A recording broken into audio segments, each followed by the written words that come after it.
it just did not. Like, they sounded okay at sound check, and then everything was way too loud, and it just, Anyway. Oh, so we're live. Hey, guys. We are? Yeah. Fuck, okay. Well, not live, but recording. Oh, I was going to say. No, we're not live. No, I was about to tell you something I shouldn't be common knowledge. Hey, guys, how's it going? Midwest Music, Episode 2 with Tony. You all know Tony, and if you don't, you should. So how's it going? Good. As we were just randomly chatting. Yeah, it's going good, man. It's warm out. Like, yeah, it's kind of, sort of. All the idiots are out. Which is always fun. Yeah, driving around. I don't know how you live down here. The fucking way people drive, man. I don't drive. Oh, well, problem solved. That's how I live down here. That I just don't drive. Oh, God. Yeah, between the drivers and the parking, there's no way I'd survive. And the bikers and the, and the bikers who are idiots anyway. I won't go into that. Okay, so that's all I'm going to complain the whole time right there. Just traffic sucks in downtown anywhere. Well, yeah. Well, that's pretty much Minneapolis as a whole. Yeah, dude. Okay, so we're going to start with questions, which aren't very many. Hopefully, we'll lead to more discussion. I'll start with, as I said, I don't know if you watched the one with the actual official interview. Yes, I did. The question that I cannot answer, and hopefully you can.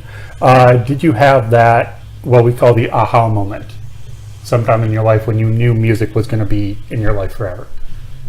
I mean, to an extent. I remember I was probably like 7 or 8. Mm-hmm. And I was probably, that's pretty young for a metalhead. I was like the dude in 4th grade that like wore Guns N' Roses t-shirts and shit to school and had long hair already and whatnot. So, right after Appetite for Destruction came out, Guns N' Roses. Great album. For that time, it was awesome. That was right. I was starting to get into Metallica too at the time. So I guess, that's when I the fucking breakdown in the middle of Paradise City, and I was like, dude, I want to play fucking drums, man. And so if I had to target it, that's when I was like, I want to play drums. Cool, very cool. But I didn't actually start playing drums until a little later. Right. I got my first cowbell because of Appetite for Destruction. Oh, nice. Fucking welcome to the jungle. Exactly, man. Yeah, dude. Hell yeah. It has its place, man. It does have its place. Yeah. Which leads into question 2. What was the first album that you purchased with your own money?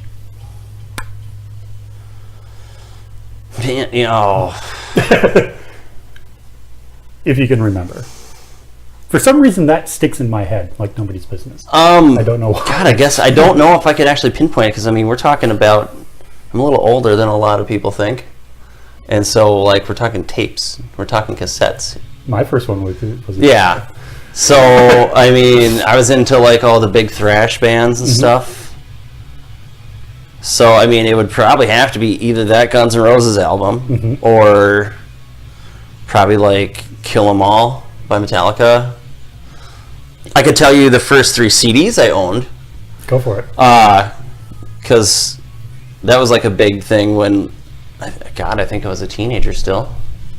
And then they're like, oh, no more tapes. We're going to do these things called CDs. And that's when you had like the fucking big, like, it was like a big fucking box just to play one CD. Yep. Yeah. Something millennials will never understand. Yeah, it's like they never. Now everything's like this. It used to be like that, like a full like stereo component size box. Which I still want to get another one because those things were awesome. I probably have one if you want it. No, I'm serious. I probably have it in my basement right now. It probably works just fine too. But the first 3 CDs I owned were Motley Crue, Too Fast for Love. Nice, great album. Nirvana, Nevermind. Great album. Metallica, Black Album. It's a great album. You can't argue with numbers, man. Millions sold. I cannot argue, but it was. Die-hard thrash fans were disappointed, but I don't know. I do have mixed feelings on that album, just because. Let's see, that came out 91. 91. I was 17, and a huge Metallica fan. Oh yeah. Because I got into them late. I got into them with Justice. That's not a bad album to start with. Freaking awesome album. I could see how going from And Justice for All to the Black album. And then I went back kind of and revisited the catalog. And so when Black Album came out, I was all excited. But then maybe I just heard Enter Sandman one too many freaking times, and it just like, and then they started touring, and they wouldn't stop. The only 2 times I've seen Metallica was in the same city on the same tour. I wish I could say that. Funny story. Right when that tour happened, it was Faith No More, Guns N' Roses, Metallica. Yep. Right. That summer stadium tour. Yeah. Yep. So I was way into skateboarding back when I was a kid, and my buddy, he said, "Dude, I got tickets to fucking Metallica." And I think we were freshmen in high school at the time. Okay. Just dated myself. Okay. And so I'm a little bit older than you, but not by much. Not by a lot. But I'm like, "Oh, sweet, man. When are you gonna pick me up?" And he's like, "You?" I'm like, "Yeah, you fucking said you got tickets, right? Like, you got a ticket for me, right?" He's like, "No, me and my dad are going." I'm like, "Motherfucker, what? Why even tell me?" Yeah. And then the next day, of course, he comes to school and fucking he's rocking the fucking tour shirt. I'm like, "You fucking asshole." Because shortly after that, I got really into Faith No More. Oh, Faith No More is awesome. They are awesome, but nowadays I just, I think one super cocky band member can really kill it for a band. Like there's several bands that I don't like because of certain members of that band, and I'm like, I don't give a shit how good you are. Like the second that I'm turned off to you, like as a person, I'm just not gonna buy your shit either. Yeah, so that makes sense. That makes sense. And there's no support whatsoever. You're cut off. You've had it. So fair enough. But I still have all their older albums. I you know what? I think I stopped buying them after King for a Day anyhow. So I know they put out a couple more after that. Yeah, they put out I think like 2 more, which I do own. But yeah, King for a Day. That's kind of my pinnacle for them. Yeah, that's a fantastic album. It had a lot of musicality in it too. Yeah. That was the cool part about it, I think. And what I always find funny about that album is they got rid of what was the guitar player's name? Jim Martin, who was the metal guy, and then they put out their most metal album ever. Because King for a Day is kind of a metal album. Yeah, I mean it's got some really fucking like catchy riffs and shit in it that are not like. I mean, they're pretty heavy. Yeah. For I guess. For it's all subjective, or whatever. Compared to whatever the album before was. Well, they were more of a mainstream band too, so heavy for a mainstream band. They were mainstream alternative, right? They blew up after the Real thing. I mean, really, but. Well, yeah, and if you listen to anything before that, it's just weird. And if you listen to Mr. Bungle, it's just weird. Actually, the first time I heard Mr. Bungle, I fucking hated it. I literally hated it. A lot of people did. They were just like, "What the fuck is this?" Especially if you got into it after Epic came out. Yeah. And you're like, "Oh, he has this other," and you're just like, "What? Like you don't understand it." But I do have the very first Faith No More album on cassette. And I don't know, there's a song on there called As the Worm Turns. And I think like Mike Patton's version of it was better. Like the way they did it with him instead. But I did actually like Faith No More before, pre-Mike Patton. So there is that. I'm not like one of those dudes. Yeah, I am one of those dudes. Hey, it's okay. Hey, MTV works. That's right. That's when they fucking hit big. Yeah. And they hit at a time when MTV was still playing videos, thankfully. Yeah, I remember that very clearly. Yeah, my MTV story is that we got MTV. Oh, you actually had MTV? Because I had to go visit my grandparents up north to go watch MTV, and I'd literally we didn't have cable at my house, so I'd go and visit my grandparents for the weekend, and I would literally stay up all fucking night watching cable TV because it's like there's so much shit on here, dude. It never goes off the air. What the fuck? MTV went on the air August of '81. Yeah, we got cable for the first time about February of '82. Oh, okay. And so I remember my dad who was a musician, literally just staring at MTV for hours on end, going, wow. Right. He didn't understand half of it, Right. because he was from a different generation. But still, the fact that there was music on television 24 hours a day, it's like, and now it's not. and now it's. Now you got YouTube. Go to YouTube. Oh yeah, we're on YouTube, right? Well, we will be. Okay. Yeah. There you go. Boom. All your musical needs. All right, hit me with another one. And we could. we just went off on the biggest tangent ever, like a fucking tangent. This is what I want out of this. Okay. Okay. So, what was your first concert? Primus. Oh, nice. Yep. And I forget, there was another band that opened for Primus, but Dave Grohl was guest drumming for that band. When would have this have been? Tales from the Punch Bowl tour. Okay, so It's probably like 94. Okay. Something like that. Interesting. Okay. And is at Ray Wilkins. Nice. I was on the floor. Nice. And I had obviously heard of Primus before. Mm-hmm.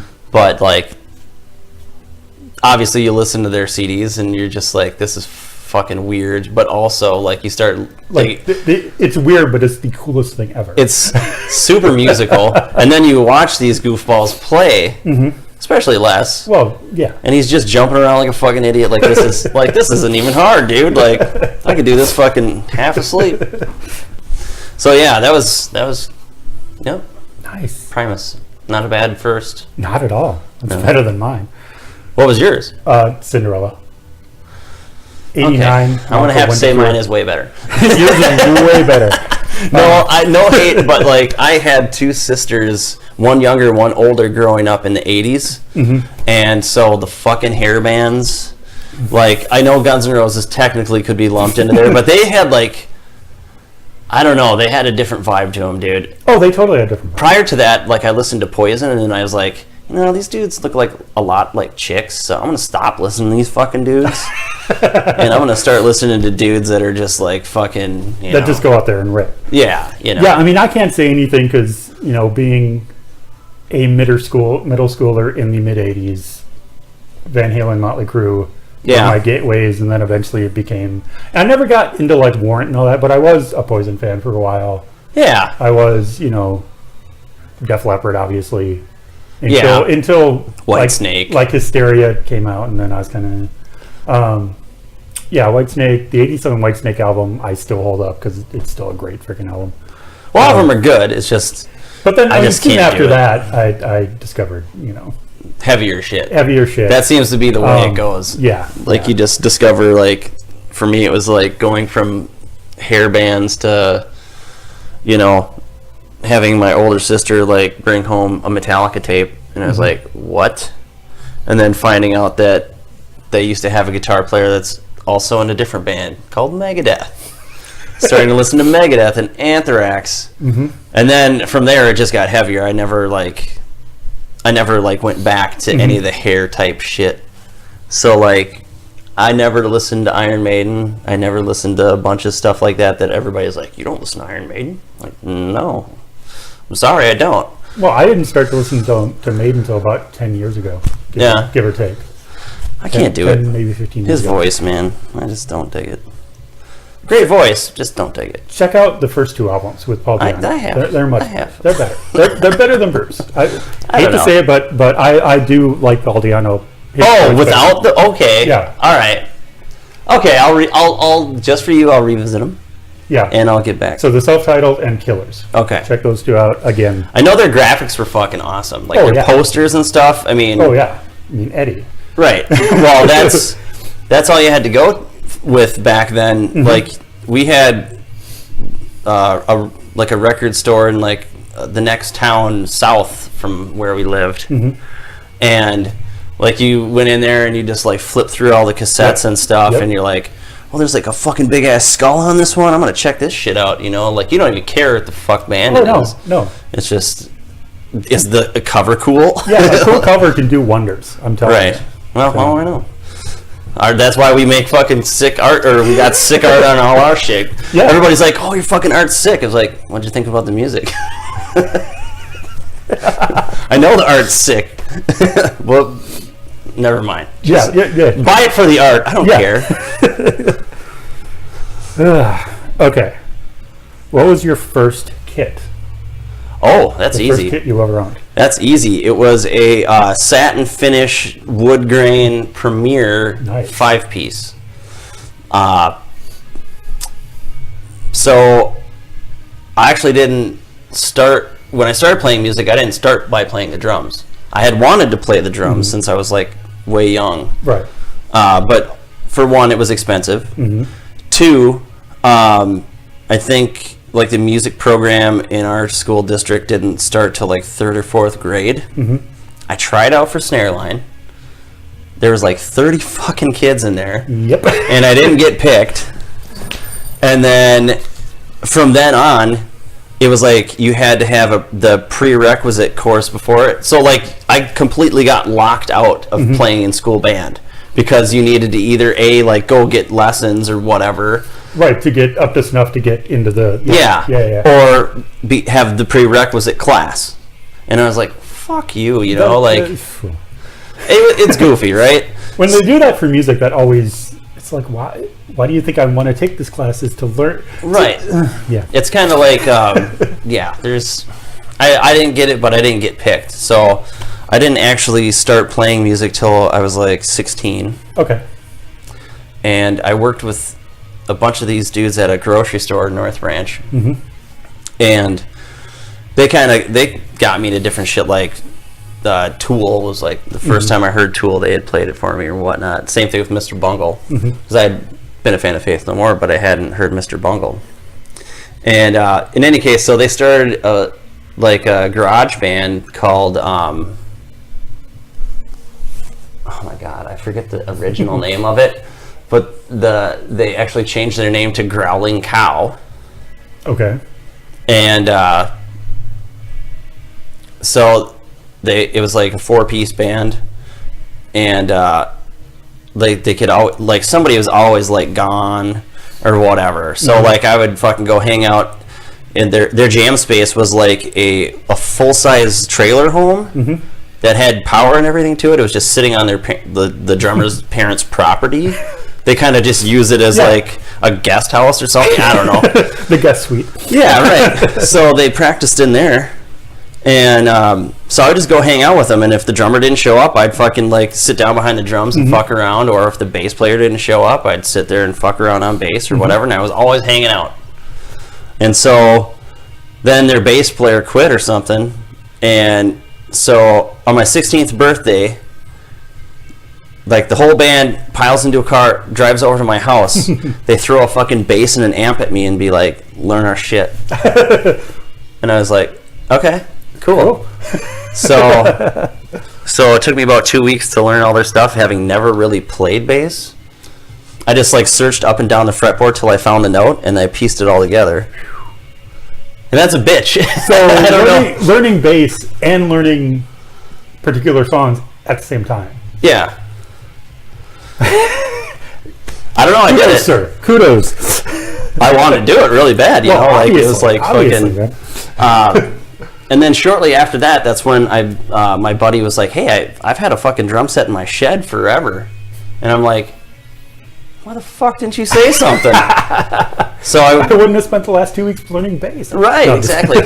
So I threw him some money and went and picked it up, and then I saved up some cash and went and got everything like, some of the shit was just busted. You know what I mean? Yeah. Sitting in a shed for a couple years, you know, you're not getting some great shit, but it was a start. So for a while I was playing in both bands, like learning how to play drums, learning how to play bass, and just going at it. There you go. So it was a fun time. So have you ever had any formal lessons, or is it all drums? Very little. Okay. I started taking them, and you know the funny thing is that like I had told the guy like, yeah, I've been playing drums for a little while, but like, you know, I'm not like really good or anything. You know, I could keep a beat. Yeah. I could play some basic shit. I knew what triplets were, you know, stuff like that.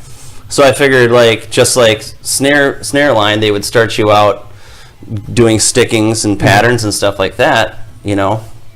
But he's like, oh, no. He's like, what we're going to do is we're going to start out teaching you how to sight read, and you're going to be playing on the entire drum set. And I'm like, what? Okay.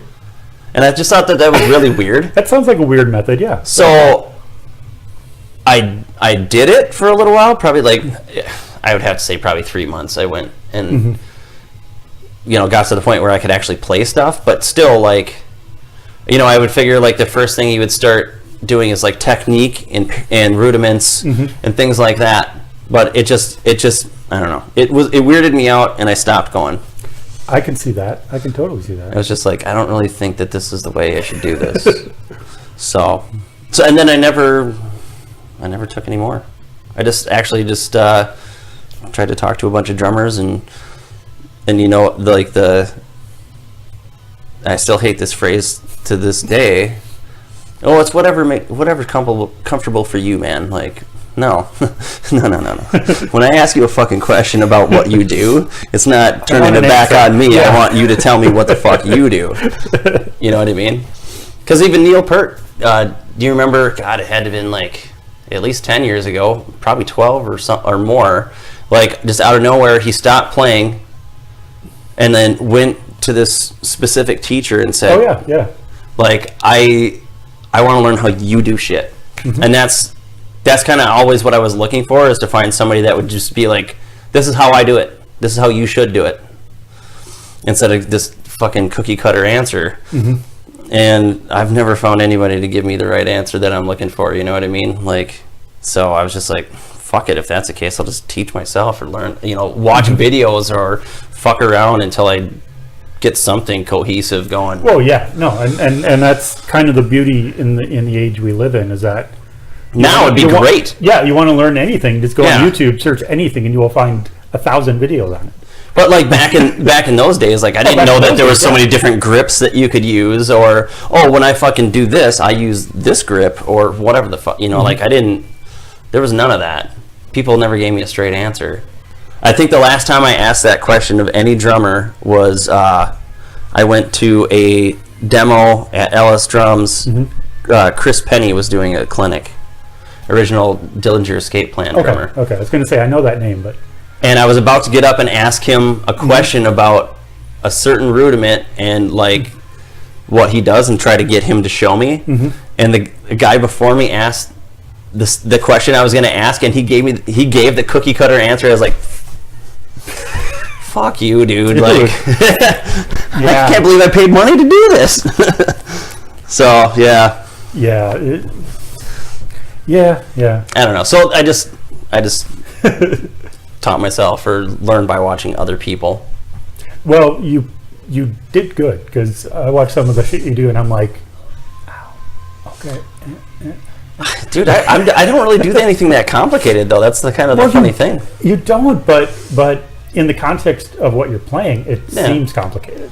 It seems complicated. I mean, some of it's not. Some of it I've had fucking trouble with, dude. There's a couple songs I was like, fuck, how are we going to do this? Case in point, Jeff's an Asshole. There's a reason it's called Jeff's an Asshole, because he wrote all those guitar parts, and they were like, I'm like, what the fuck am I going to do to this?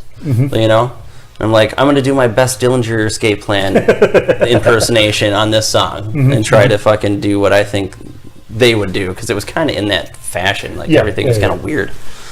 So, yeah. But yeah, I mean, some of it's challenging, but the thing is like, you just work through it. Well, yeah. I don't know. You won't see me doing any big Slayer fills or anything. Oh, no. Like I mean, yeah, as you said on the live chat last week, I mean, you're a groove drummer. Which you really are. Nothing extravagant. No, just lay down the backbeat and whatever little add little stuff. Here and there. Sure, that's kind of where it's at for me. Yeah, no, absolutely. Okay, so we kind of covered first band, first gig. The first show you ever played. I'd have to say that would be. It was a record store in Forest Lake. Nice. There was this guy that he put on some shows at like the local VFW, because Forest Lake actually had like a bunch of dudes and a bunch of bands that played there, like high school guys. And guys that were, a couple of years older than me or whatever. But so this guy, like, he was doing, like, he has his own recording studio. He was throwing shows, and so he opened up like a record store. It was a tiny fucking thing. I mean, and I think that was the very first gig where we actually. I mean, I'm not counting house parties or garages or anything like that, but I'm talking at like a different location other than my, Yeah. So yeah, that would be the first one, and then I think I was 16 or 17 at the time. So whatever year that would be, I don't know, in the early 90s. It was fun though. Yeah, that's the odd thing for me, because I mean, I started playing. Well, first started taking lessons in 3rd grade when I was 9, but I was already. See, that's what I wish I could have done. But I was already playing before then. But I didn't get in my first band that played out until, God, I was 21 probably. Oh yeah. Yeah. Damn. Or 20. Well, you had plenty of time to fucking get good. I mean, I knew a guy in high school, guitar player, who we kind of became fast friends, and I jammed at his house all the time, and we kind of did some stuff together. We never played out. I mean, technically, we played in front of his house for a block party. Oh, sure. When I was like 15, and technically, we did when my dad got remarried. We played at his wedding. Oh, okay. Which was kind of weird, but a gig is a gig, man. A gig. Yeah, especially for the old man. For the most part. But yeah, I don't think I played my first actual bar or even coffee house show. Yeah, probably till Stupid Jerk, and that was 95. Stupid Jerk. Yeah, Stupid Jerk. Nice. Up there. Awesome. A kind of, they were kind of a punk band, kind of punk alternative, whatever you want to call it. Sure. Of high school guys essentially. Okay. And then the bass player that they eventually got was a guy I went to music tech with. Oh, okay. And was actually roommates. You went to music tech? Yeah. See, I thought about doing that. And I toured the place, and like they handed me the sheet of paper saying like, this is what you should know before you come here, and I'm like, this is the shit I want to learn. Like, this is why I'm coming here. Yeah. Why would I fucking know this before I come here? Like, and pay $5,400 a semester? Like, that's no. Now, when you toured, was it still music tech, or was it McNally Smith at the time? No, it was music tech. It was right off of Washington. Yeah. Okay. Yep. Before they got all big and fancy and went to St. Paul. Yeah. Now that's closed down. And now that's closed, and that's a whole shady situation anyway. Yeah, I've been hearing kind of rumblings of it. Yeah, not good. So, but I mean, I'll say this: did you get your diploma? No. and that's the thing. That's the thing, because I thought I didn't get it because I think I got an incomplete in like a songwriting class or something, and that's why I thought I didn't get it. But I saw the bass player. I actually saw him last week. He plays in a band called Miss Myra and the Moonshiners. They do like turn of the century jazz stuff. Okay. And they were playing at Dakota, and so I went and saw him and ran into him, and we were talking about music tech. He's like, "Yeah, I never got my diploma either." So I'm just like, okay, so you can't force him to give it to you, or like, how does that work? There's nobody to contact or whatever. 27 years. I don't give a shit. Yeah. And what I will say, I mean, true, I was like 18, 19, so I really didn't care that much. I just didn't want to go to real college. And the fact that they did have practice rooms available pretty much 24 hours a day. Plus you could use their studio. I didn't take advantage of that as much as I nearly should have. But for the actual classes, I don't know how much I actually got out of it. More the people I met and the connections I had. Sure. Because college experience. Well, to get drunk and join a frat or something. Yeah, taking the bus home to Minneapolis every night. Yeah, that was awesome. But yeah, I mean, because I met Mike there, and then Mike Carvalli. Okay. Who is now just a jobber pretty much. I mean, he plays with Miss Myra, but he's just doing. He found some musician in Australia via Instagram. Okay. And got to know him a little bit and saw videos of his band and was like, I'm much better than that bass player. And like talking to him, like, if you ever are going to tour, let me know. And now apparently in the next couple of weeks, he's going to go to, I think, Europe for like 3 weeks and tour with this guy. Nice. So I'm just like, dude. And And so I met him and then moved in with him, and then because of him, and then joined Stupid Jerk, and then meeting this guy Chris who was in Stupid Jerk. Stupid Jerk. My next like 2 bands after that were with him. So okay. And then I met other people, and then that's how it goes. Yeah. But Stupid Jerk is interesting because the other guy, there were 2 guitar players, bass player, and then myself. One guitar player, Chris, I don't think has done very much, which is kind of sad because he was uber talented. Yeah, that happens sometimes. But the other guitar player, a guy named Ryan Smith, among other things, is now playing in Soul Asylum. Oh, cool. Wow, we used to run into those guys all the time. Really? They practiced. We used to practice in a building that was right off of 27th and University. Oh, the City Sound over there. Yeah. I was in a metal band that was there for a little bit. Yeah, dude, like I'd fucking run into them, like going to the pisser, going to the snack machine or whatever, and then one day we were practicing there kind of late on a weeknight, and like the fucking singer and the bassist just walk right in our room and start jamming. They're just listening to us, play, and they're like, "Wow, this is pretty cool stuff, guys." It's like, awesome, dude. It's not every day that Oh yeah, that kind of shit happens, but. Yeah, we were in the room that it turns out we found out later on was right across the hall from Dumpster Juice. Nice. So, and the guitar player in the band was a huge Dumpster Juice fan. So he kind of fanboyed out for a little bit. Oh, I know how he feels. There was one of the rooms that we were in there, our next door neighbors were Martyr AD, which Martyr AD kind of was a shoot off with from a band called Disembodied. Okay. They're like a pretty famous hardcore band. They had kind of a signature sound too. So like if you heard a song, you'd be like, that's Disembodied. Okay. And you can hear a lot of influence of that in our stuff, even believe it or not. But like Disembodied broke up, and they split into 2 different bands. One was Martyr ID, the other was Devil Inside, and now the old singer Disembodied, he's the vocalist to Pyralis. Okay. So it all comes around. Yeah, dude, it's crazy. But yeah, they were our next door neighbors there for a while, so it was like them and Blue Ox shared a room right next to us. Okay. So yeah, nice. Pretty cool neighbors.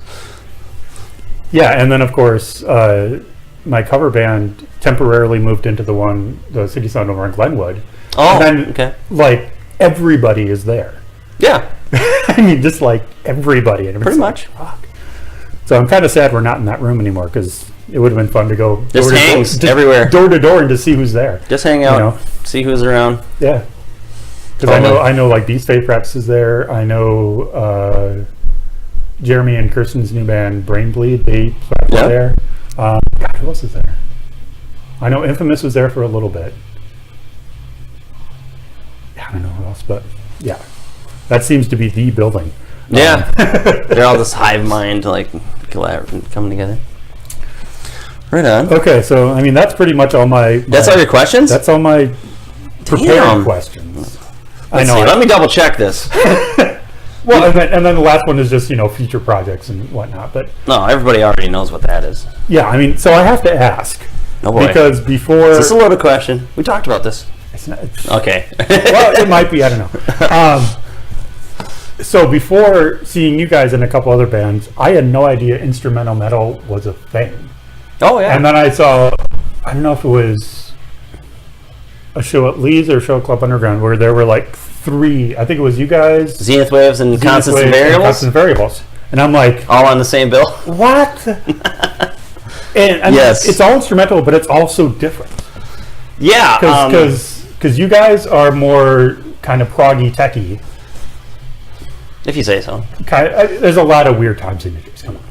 Or it feels like there's a lot of weird time signatures. Yeah. Or maybe we just make you think they are. There you go. That's the illusion. We've got everybody fooled. And then Zenith Waves, who are a little bit more straightforward, but just really heavy and kind of. They do a lot of stuff that's just like jamming.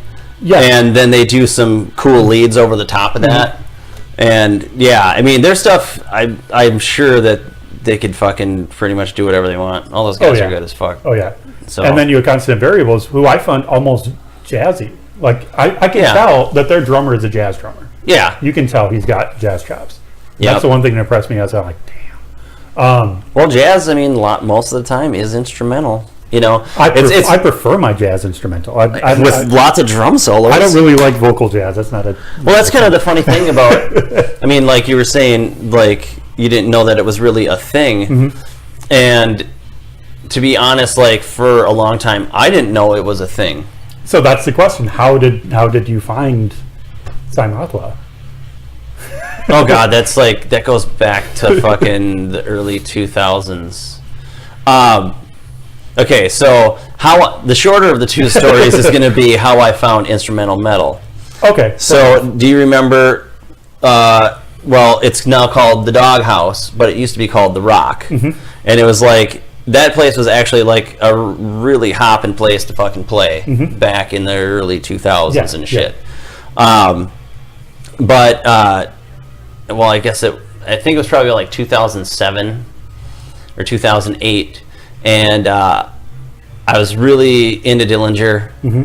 and so my buddy calls me up. He's like, "Dude, fucking Dillinger's coming to fucking town at the Rock with Animals as leaders and blah blah blah."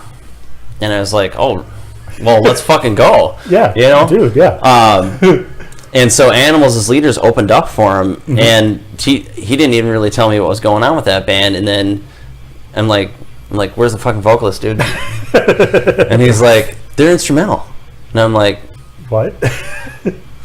And so I ate my words eventually, but I was like, "Dude, I would never be in a band that's instrumental. That's so dumb. Like, why would you do that? This stuff would be so much better with a vocalist." And yeah. Well, and that's my, especially a band like Animals as leaders. They don't really who are impressive. But they're so technical. It's just wanking, isn't it? At that point, it's just. I don't know, man. Like Angel Vivaldi is probably way more wankier as far as that kind of shit's concerned. Because like at least Animals as leaders, the majority of the stuff is like they're grooving out and they're just holding down grooves and stuff. Like Angel Vivaldi, they have like fucking solos everywhere and they're just like fucking going nuts all the time. Mm-hmm. So I think there's like a lot more showy shit in other bands that are instrumental, but I think Animals as leaders is just so technically good and create the stuff they write is so weird and crazy that they don't really, I don't know, it's a different gig, man. Just watching that dude play. Matt Garska is a fucking beast. But yeah, so that's how I kind of got introduced into that instrumental world. Yes. But as far as Cymothoa is concerned, I actually have known Justin and Jeff. I've known Justin since 2000. Okay. And I've known Jeff since 2004. So 1989 or a better part of 1989 or 1998, I'm sorry. And 99, I was actually drumming in Nuisance. Oh, okay. Little known fact.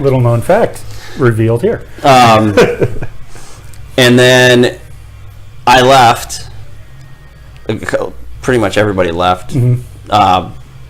And Vince went on to grab other dudes to play with and whatnot. And so I decided I wanted to start a band. And so I came up with like a logo and a name, and it was called Less Than Nothing. Mm-hmm. And then I went about trying to find people, putting up ads at Guitar Center and shit, putting ads in City Pages or whatever mm-hmm. I had to do. And so I eventually came across Justin. He and like 3 other dudes moved from Mankato or Fairmont. Justin was going to college in Mankato for graphic design, and then after he was done with college, he moved to Bloomington. Okay. And so he was hanging out with 4 of his buddies from down south. They all moved up here at the same time, and hooked up with him. One of the other guys ended up being our vocalist 4 fucking years later. This one day he's like, I think I'm going to try out for vocals for you guys because we couldn't find a vocalist. Mm-hmm. This dude, oh my God. I'll get you a copy of it. Dude, he had the coolest natural deep voice ever. He didn't even have to try to growl. It was just it came super natural to him, just the tone of his voice and mm-hmm. everything. So, and then we went through 5 different guitar players. Mm-hmm. And then we found this dude. He was an Iraq vet, just got back and out of the service or whatever, and his name was Gil, and then Jeff started shortly after that, so we were finally like a full band and started putting out CDs. I think we put out our first one in 2005. Okay, cool. So, and then so we did Less Than Nothing from like basically 2008, and then I left that band and I was rolling around trying to find something to do, tried out for other bands, jammed with other bands for a little bit, nothing super serious. They went on to play in a band called Lavinia. Okay.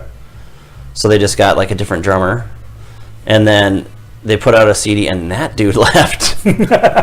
So they started Cymothoa, and they got Bradley Wren from Zenith Waves. And I think they were together for at least a couple years. And then that came to an end. And then they called me up and said, "Hey, you want to play drums for us again? It's been a while." We all kind of reunited at like the old vocalists' bachelor's dinner or something. Yeah. And so like we're all just talking about all the shit we did in the past or whatever and blah, blah, blah. And Justin's like, "Yeah, I could see us playing in a band together again sometime." I'm like, "Oh yeah, cool, man. Just let me know." And then got the call, went down, learned the stuff. And then we're here at the present. Nice. So yeah, I've known those guys for quite a while. Nice. Yeah. Well, I was just going to say, for an instrumental band, Justin sure talks a lot on stage. That's his thing, dude. You can't let him get too out of control. Which is one of the things. I mean, music aside, obviously, is one of the things I do enjoy about your sets is the banter. The banter is always. I love good banter. I'm a sucker for good banter. Honestly, like there's sometimes I'm just like, shut up and play, because like I hate, believe it or not, I do have quite a bit of stage fright. So like being on stage, it's nothing for me. Like, okay, so like at other show, when I'm at somebody else's show and I help them grab their shit or something, like I don't have a problem. It's not that. It's like when you're about to play a show and like at the Masons Metal Fest where Richard was like, "Oh, let's like raffle off shit for the next 15 minutes." Like, I'm just like, "Oh my god, dude. I'm gonna I gotta go outside or something. I'm gonna leave right now until we start," because I just get so anxious and nervous. Yeah, you know what I mean? Yeah. So I really am not like one of the dudes that really loves to be in the public eye like that, or you know what I mean, be the focus. But yeah, it's more nerve-wracking when like you're on stage and you're not doing something. And you're not playing, yeah. When I'm playing, I'm not thinking of anybody else or anything else. I'm like, please don't fuck up, please don't fuck up, please don't fuck up. Like, that's pretty much nonstop. For 30 minutes, you're just praying that you don't fuck up. Yeah, no, exactly. So I don't have time to worry about it or anything else, you know. But yeah. Well, and that must be difficult considering. Well, I guess when you're playing, it doesn't matter. But the fact that you're standing in front of you. Right. That's why I hide behind a giant rig. Everybody thinks that's, why do you have so many drums? Why are your drum set so big? So I can hide behind it. I'm tall too, so I really gotta try. There's a China right by where my face is, so nobody can get a fucking. There's no line of sight. So, little known secrets. Yeah, definitely, man. Yeah, when at Mason Metal Fest, I was standing with Dom, and he saw your kid come on stage. He's just like, "Dude, oh." Yeah. I'm like, "Yeah, I know." It's fun. I mean, for me, my reach is huge. I mean, so that's like the second set I bought, and I bought like that specific rack because some of the other Pearl racks, they have the sections of them are a lot shorter.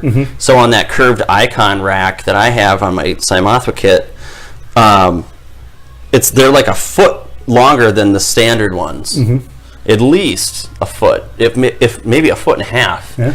So where I used to feel like I was playing like this, like I can actually you can actually reach out and fucking just stretch out a little bit. I got a lot of room back there, and it's nice, instead of feeling so cramped. But I've been playing on my other kit a lot lately too, and actually I'm kind of torn because like, yeah, I don't know which one I like better, the ones that's closer or the one that's more spread out or whatever, but I don't know, it kind of just depends.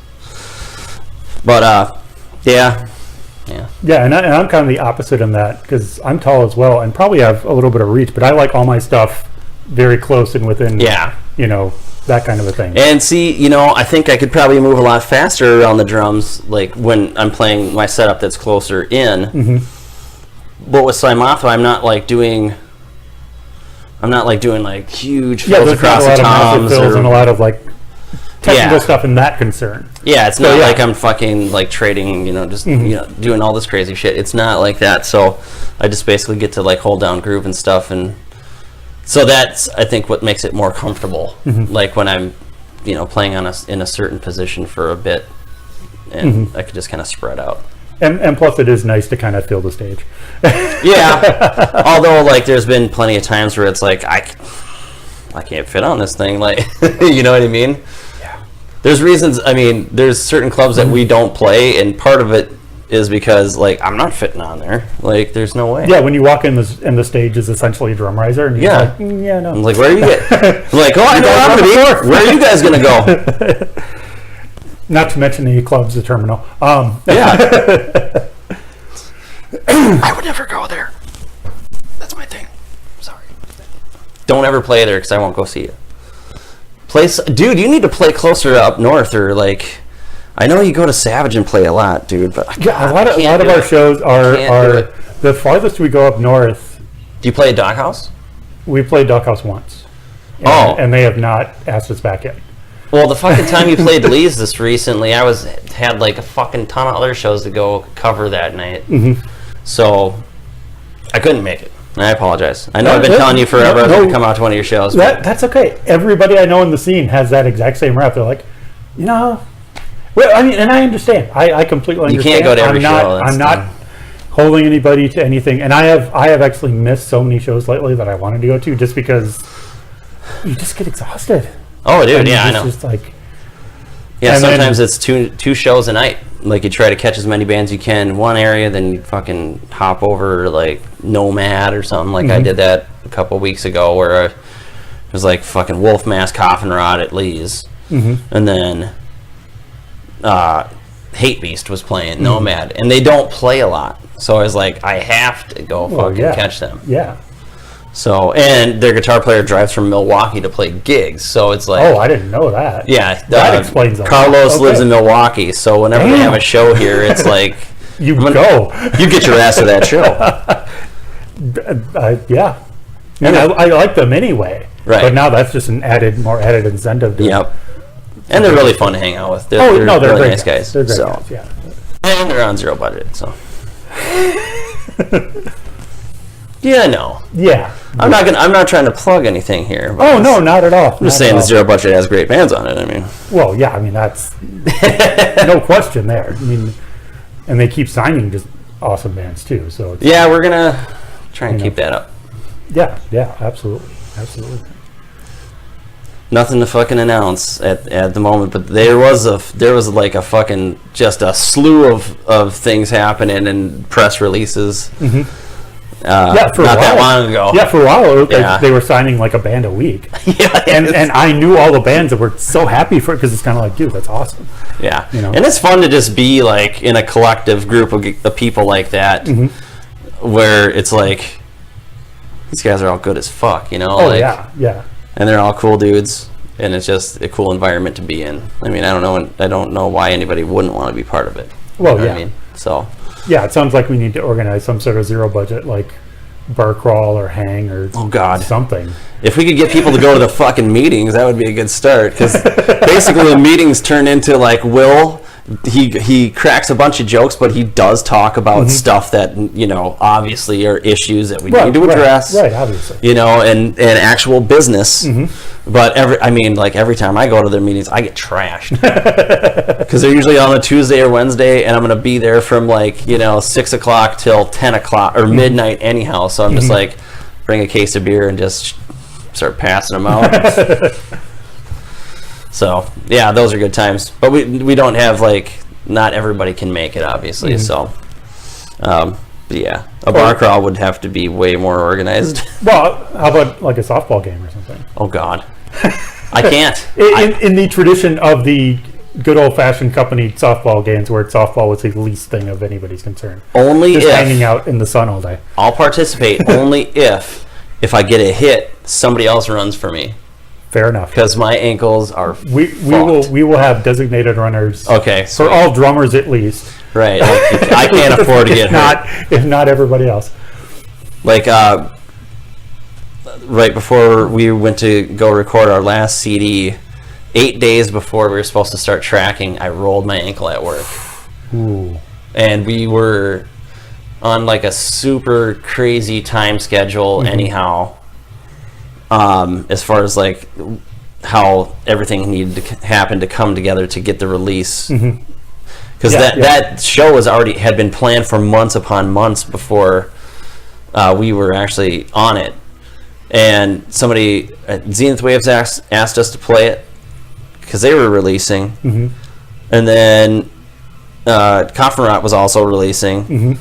And they asked us to play it, and Jeff's like, why don't we just make that our CD release party? And we're like, is that going to work out time-wise? Like, we're not even finished writing the album.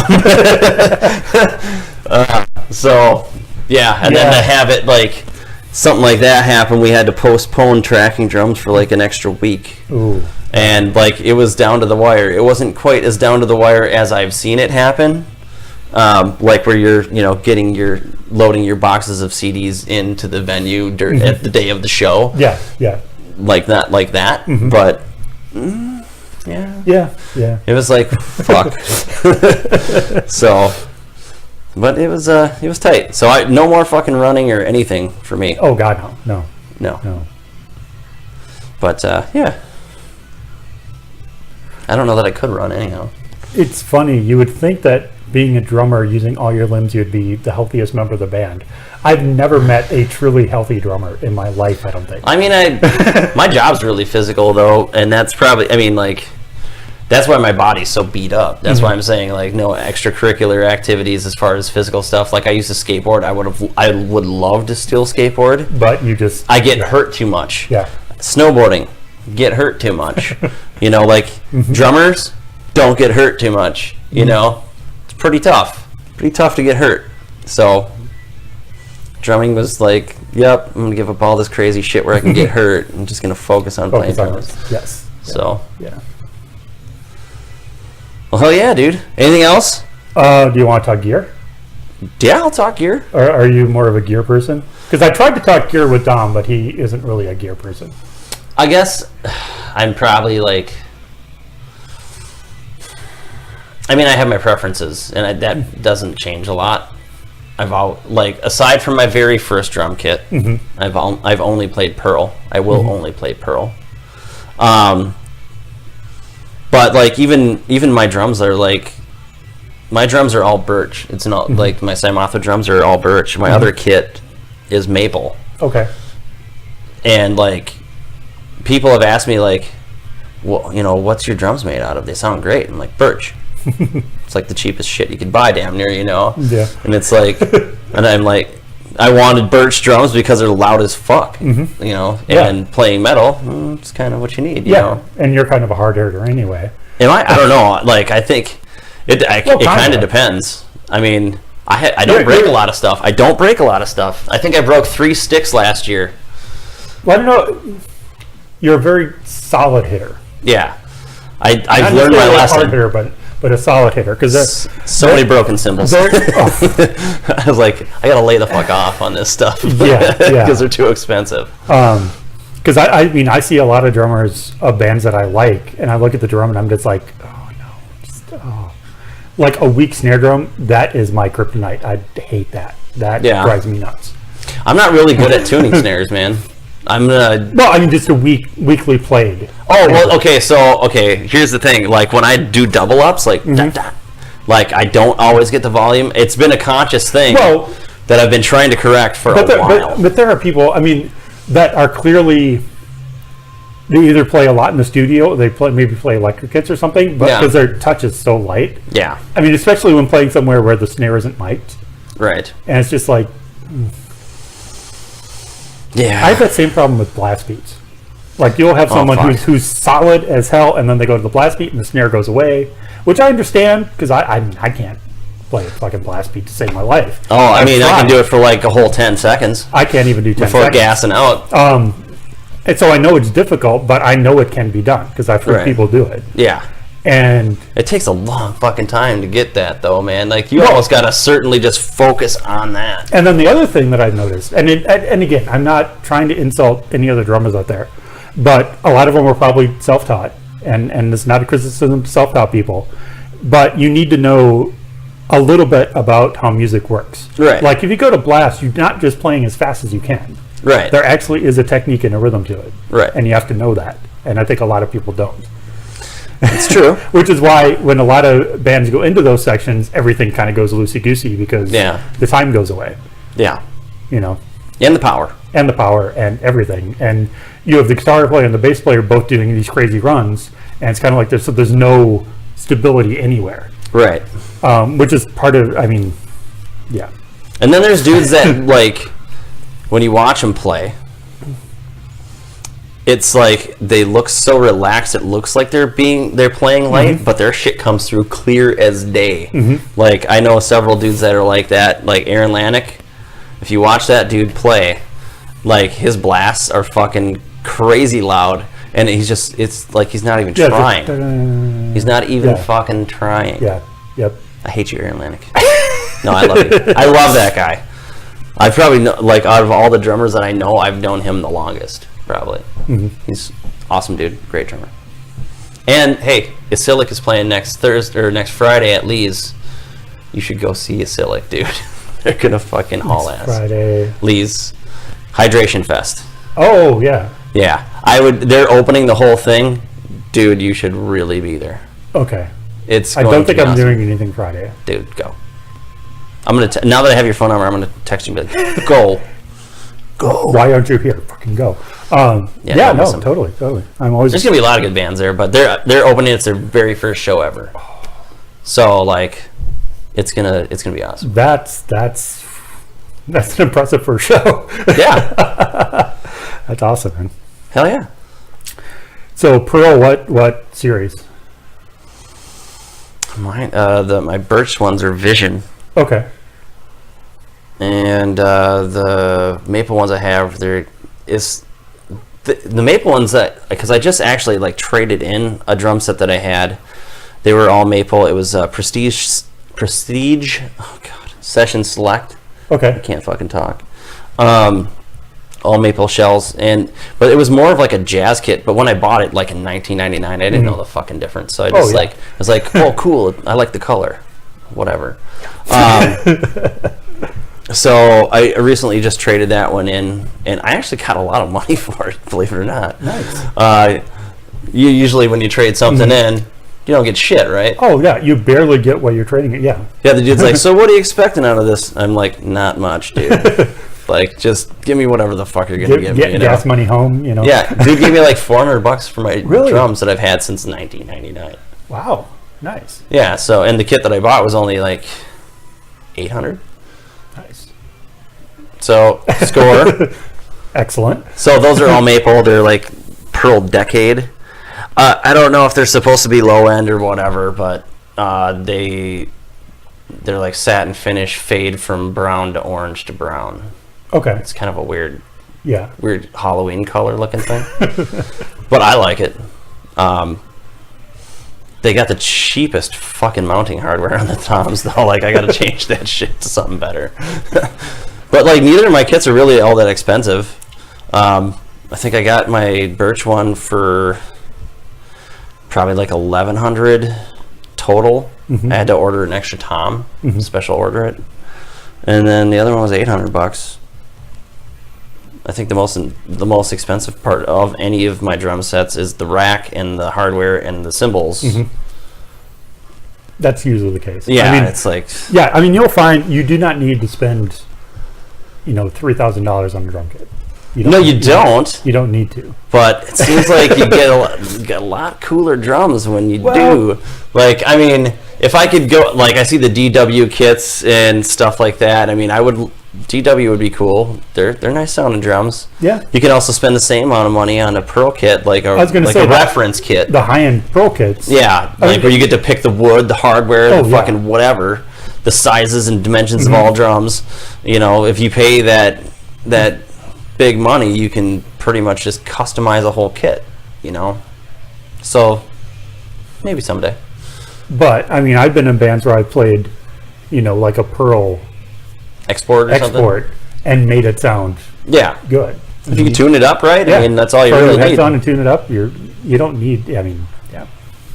Cymbals, on the other hand, that's a completely different story. You cannot. You have to put a little money into cymbals. Yeah, because cheap cymbals sound cheap. Cheap cymbals sound like shit. Yeah, they sound like trash can lids. And from what I've seen, you're a Zildjian guy. Zildjian exclusively? Yeah. Okay, so no Sabian crossover? No. Oh. Never. Oh. Not ever. Even though they're essentially the same company. Nope. Won't do it. See, I'm half. Ooh, that's a pretty kid on your background there. It's got a lot of A customs and Oriental China trashes and stuff. So shiny. Yes. Yeah, I'm pretty much half Zildjian, half Sabian. I mean, I get it. If people want to mix and match, I know plenty of people that have. Dan Copy, he switched from Zildjian or like slowly transitioned from Zildjian to Sabian and stuff like that. I mean, yeah, they're pretty much the same drums, sure. I mean, I'm so used to those specific cymbals sound though. That's what I really want to look or want to have, and I just know more about them, so I just don't see a reason to change. So the only thing that isn't A custom on my set is the Oriental China trash. The rest of it was A custom all the way. It used to be all Z's before they stopped making them. Well, yeah. So that was like I bought a lot of those when I was still a heavy hitter. You know what I mean? Yeah, I still broke them. I was going to say I broke a couple A customs in my day as well. I got one of those super old Zildjian rides that you could run it over with a truck and it wouldn't break. Like, there's a couple cymbals I have that I'll never. You could fucking bury them underground for 10 years and dig them back up and they'd be fine. You know? Yeah. So. Yeah, I mean the A custom ride I got. What size? 20? 20 inch. I either got senior year of high school or when I was in music tech. So when A customs first came out. Because it's an A custom ride. It's not a projection ride. It's not a whatever ride. It's not a medium. It's not a ping. It's not a medium, not a ping. It's just a 20-inch ride. Right on. The ping rides are cool, but they only made them in like 22 or something something like that. Ridiculous. In Strike, Timmy has I think it's an A custom. I think it's either a 20 or a 22 projection ride. Okay. Those are nice. Those are so clean. Oh my god. For the crash that I actually ride on a lot, I do use A custom projection, and I've slowly been trying to kind of move over to stuff. I actually bought a heavy ride or a heavy crash, which was supposed to be what would be the Z's or whatever, the thickness and everything. And honestly, after using A customs for so long, I didn't like it. I still have it's brand new. I've had it for a couple months now, and I use it like all the time on my other set. But I really don't like how it sounds. Yeah, not anymore. Like A custom, they are pretty sounding cymbals. Yeah, I mean really are. They're bright. They're bright. They're not dark. Because I mean, I don't know how you feel, but I see all these things about especially when you get into like the K extra dark stuff, and I'm like, those sound like trash can lids. Yeah, like I don't get that at all. I'm sure they have their applications. Well, yeah, but whenever I see like ads for other drummers or like Drumeo or Drum Talk or Drum TV or any of the billion fucking drum pages that you see, and I see all these people using those like Meinl or the Meinl, Meinl. There you go. Those darker cymbals, and it's just like, man, I don't know how I couldn't play on those. Like they just I need, especially in crashes, I need that brightness. Yeah. I mean, it's supposed to be abrupt. Yeah. And with those types of cymbals, it doesn't really sound like as abrupt. It sounds more like like a China or something. It's more Yeah. staccato sounding, like Yeah. just like, I don't know. There's something about them I don't like. Yeah, totally. But So what's your feeling on this new probably in the last 10 years phenomena of the holy cymbals, the holy like crashes and stuff? I don't know, man. Have you I heard guess one? I think I tried one or two. I know the Sabian Holy China. That actually sounds really fucking good. I was going to say that that would be the one I might consider buying because it does sound fantastic. But if you want to save your fucking money, go out and buy a new crash, take it in your garage, put it in a vise, crack it a couple times, and then put it on your kit, because that's what those crashes with the holes in them sound like to me, like a broken crash. Yeah. I mean, it's basically supposed to be like somewhere in between a mix of a China and a crash, and it's just like, dude, you could do that. Just go break a cymbal and put it and keep it on your kit. Yeah. It'll eventually sound exactly like that. That's the kind of shit I try to avoid, Yeah. No, yeah. Plus, I'm not going to, like, where's all that extra metal? I want my extra metal. All those holes, I want those discs. Like, Yeah, they should put them in a for bag. 'em. They should put them in a baggie and send it. Right. You can make, keychains out of them or something. Melt them down, do something with them. But I paid for that. So that shit's expensive, dude. Well, yeah. And I just think that they would crack a lot more. I don't know. I don't know anybody that really plays them. Maybe John Gensmer. I know he's got one because he cut his fucking hand wide open on one of them. That's the other danger. You don't want to choke them because you'll wind up in a hole and then you'll slice your finger open. I guess one of them wasn't like buffed or something. Oh. And he was playing a gig. I think he was playing with Wicked Garden, and he like went to go spin his cymbal with the hole in it, and he just it's like instant just gush of blood. And they were in the middle of a show, so what do you do? Yeah. Tape it up or something? I don't know. Yeah. So I'm going to guess you have the same feeling on stacks. Not necessarily. I mean, I think some of the sounds people get out of those mixtures of those things are pretty cool. Then again, I don't really know a whole lot of people that use them. I don't know anybody that's used a stack. Yeah. I mean, I know a lot of drummers, and I can't say that I've ever seen somebody with one on their set. So, I know Matt Gartzka uses somewhat of a stack, or if you could consider it that. It's like on a hi-hat stand or something. They're like holy hi-hats, but it's supposed to sound like a China or something. Blake Richardson has like a weird, like mini China splash stack that he uses, like right by his rack toms. Other than that, I mean, that's probably the only two drummers that I can think of right off the top of my head that I know use them. Yeah, I mean, I don't think I've seen anybody with them. We did a gig once at the terminal, and the drummer there had the Sabian chopper, which is kind of the stacks before the stacks became popular. Essentially, it's a stack, but there's no space in between them. They're all kind of clipped together in, little quick little. Oh, are you talking about the little thin bands of things or whatever? Well, it's thin bands, but it's stacked on top of like one other. It's like 10 inches. It's like a little. Oh, yeah. Okay. And it was kind of like a stack right before stacks became really popular. And I kind of saw that and I was like, hey, what's that? That's kind of weird. But yeah, I mean, and I've seen lots of videos on different combinations and they all kind of sound the same. Yeah. I mean, if you're looking for a very short China sound, then get a stack or something that'll basically like self-muffle itself after a second, from... Yeah, I like if you're not playing metal, if you're like in my cover band, that would be kind of perfect because I want those kind of accents, but my China is way too loud for most of the shows we do. Right. Most of the stuff we do. Cool. So something like that would probably be ideal. But yeah, interesting. Oh, can I answer something else? I mean, we could go into head preference and stick preference and all that fun stuff, but you kind of have to. Well, I do have a stick preference. Zildjian 5B nylon dipped. Oh. I could probably like waver on like the size of the stick a little bit, but they gotta be fucking dipped. Because I tried to play just over the weekend. Somebody had like a little electronic setup at their house, and we were hanging out drinking beer. And I tried.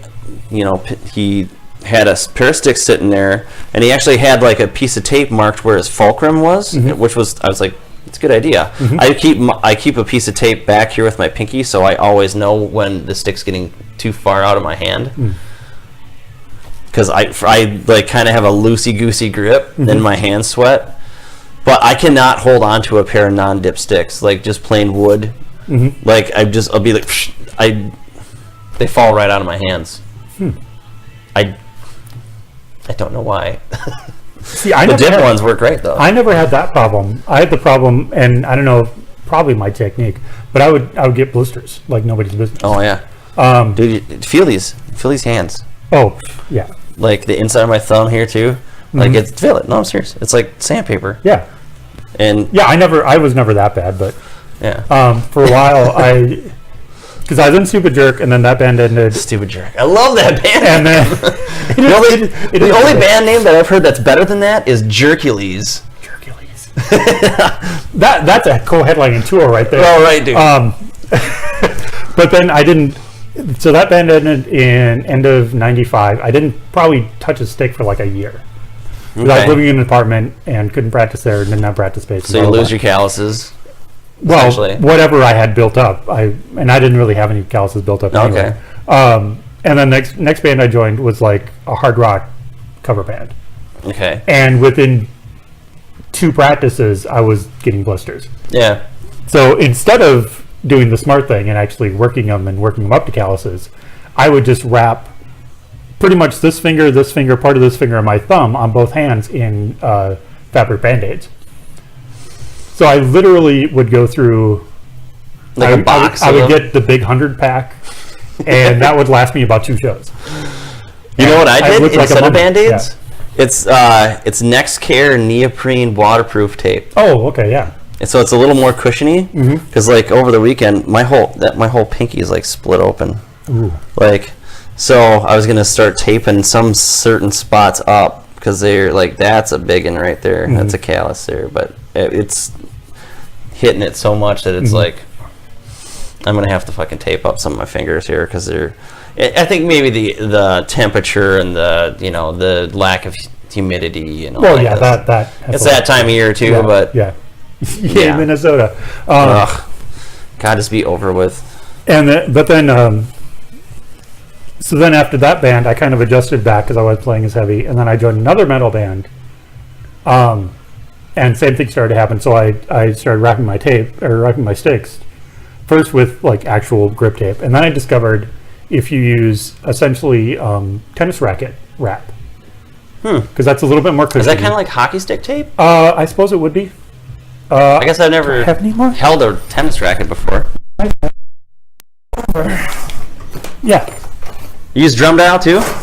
I have one, but I haven't figured out how to use it yet. Oh, I've tried to use it a couple times, but I couldn't quite get it. That's weird. Right. So where's the texture part? Is it on the inside or is it this? It's wrapped in plastic, so the texture's on the inside. So okay. Actually, let's see. Do I have any sticks that are wrapped in it still? Oh, it's kind of rubbery. I can feel the texture of it. Yeah, that would work. Yeah. Yeah, that's pretty much essentially like. That's pretty much essentially what a dip stick is. I mean, that's pretty much the same material. So then, I did that for a long time. How'd you get the texture in there? You double it up and then rewrap it? No, that's just once around. Oh, okay. Yeah. Cool. So I was doing that for a long time, and I would get the stuff at Target because you could buy 3 of those, and each of those wraps. Right. Each of those wraps, I think I got 2 pair. And they sell a 3-pack of those for like $3. Oh damn! You put a lot of it on there. I know. I kind of go all the way up. Let me guess. You're one of those guys that's got like 30 pairs of sticks. Yep. Yeah. You bastard. I suppose you play in a bunch of different types of stuff, so it only makes sense. But then they stopped selling it when they when they redid the Target. They stopped selling it, and I'm like, you bastards.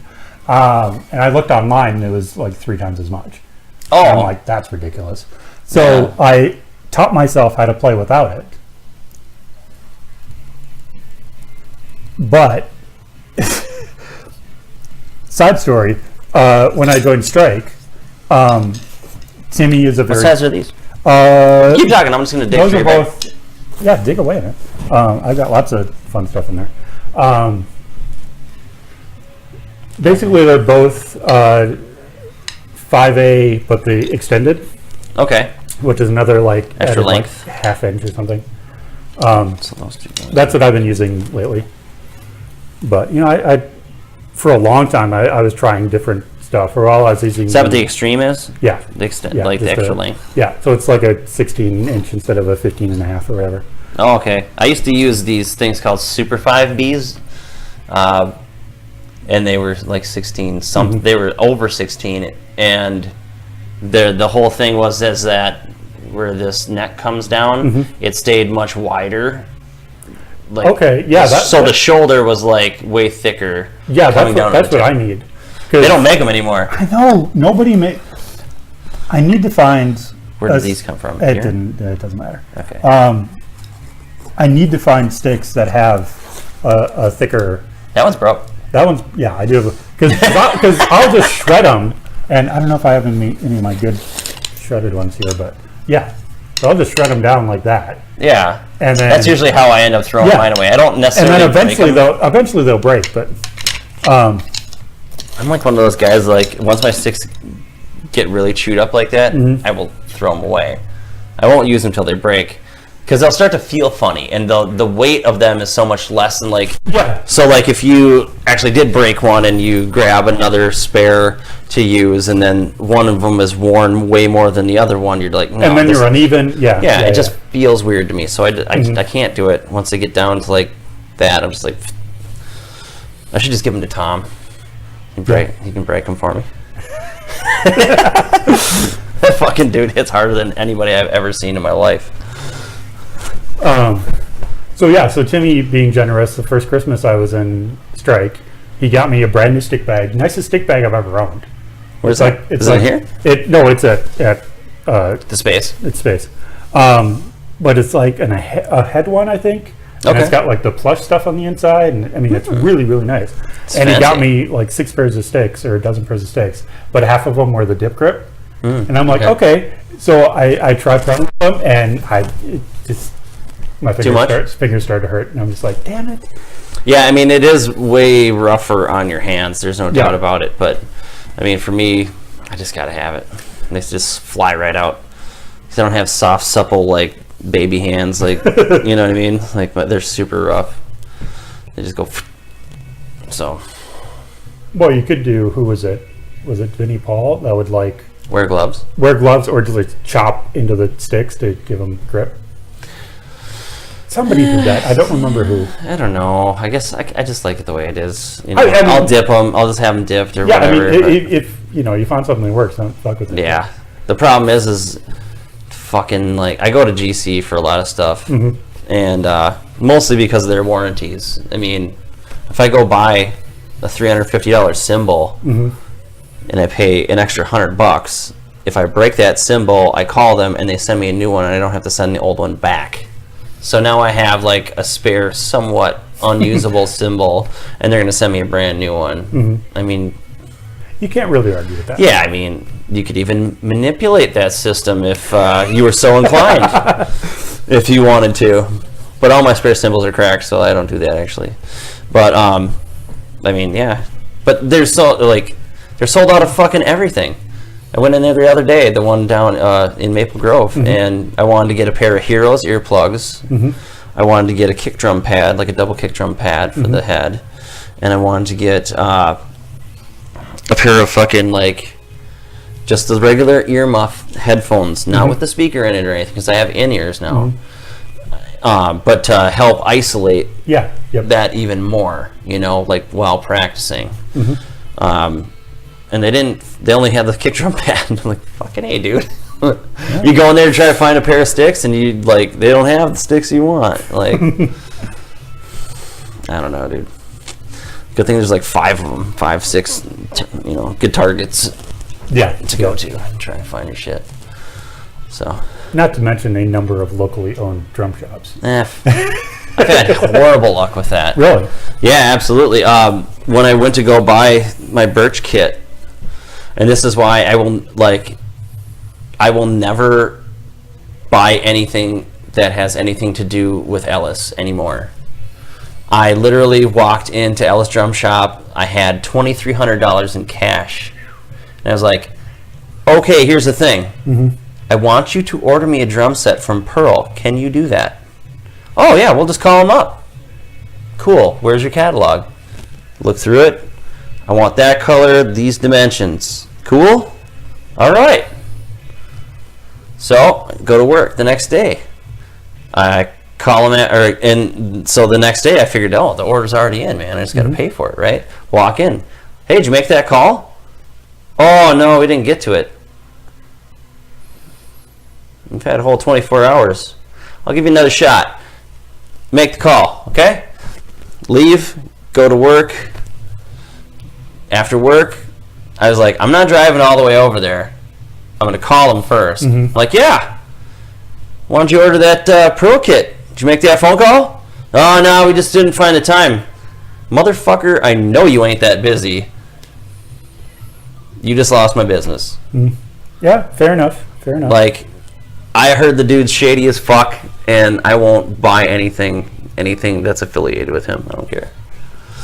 I've tried to get cymbals through there, too, when they were still open on Snelling. I mean, there's a reason he closed down. You know, businesses don't close down because they're popular and busy.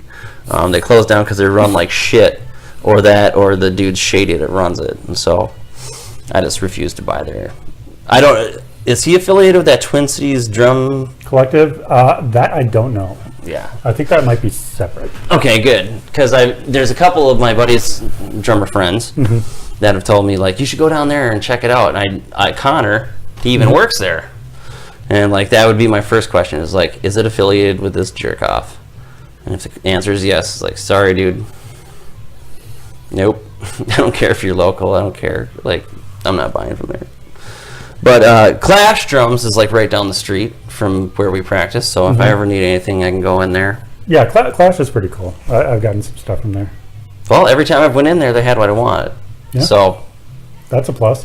Right. So there you go. But yeah, I'm just really picky about like where I buy my gear. I mean, you could say, well, then why do you shop at GC? Well, it's starting to get that way with them too. Well, yeah, but for a long time they were at least consistent. Right. Now, like when I bought my Birch kit, like I had to buy like all the, the clamps and all the half stands and stuff. And like I would just go in there every week and order 2-3 parts and wait for them to come in. And so I was slowly building it or whatever. Now I went in there to get a boom stand. They don't even fucking carry them. Like for like a rack, like the half stands. And there's a couple other little components that I need to kind of spruce up my secondary kit. Because I have a rack for that one too. And some of the parts have gone to hell on it over the years. And they don't fucking have any of it, so I have to go somewhere else for it. Either that or just order directly from Pearl. Or directly from Pearl, or Sweetwater is really nice too.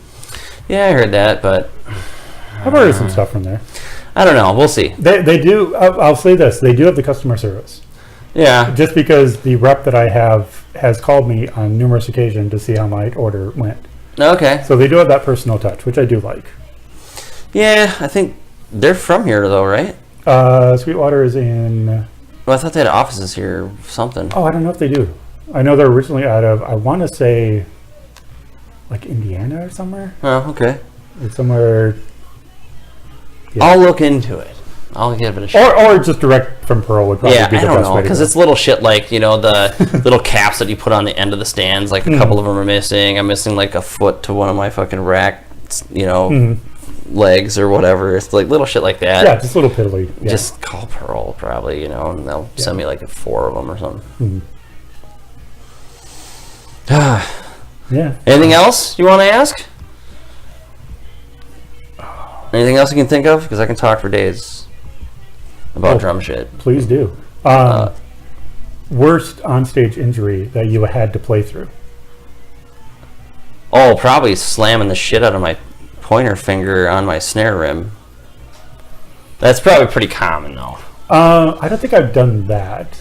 Okay. I mean, I've hit it, but not to to the point where That it's like extreme, bleeding yeah. and Exactly, shit. exactly. Yeah, that was probably one of the worst. And I think it happened at Star Central, like in mid 2000s.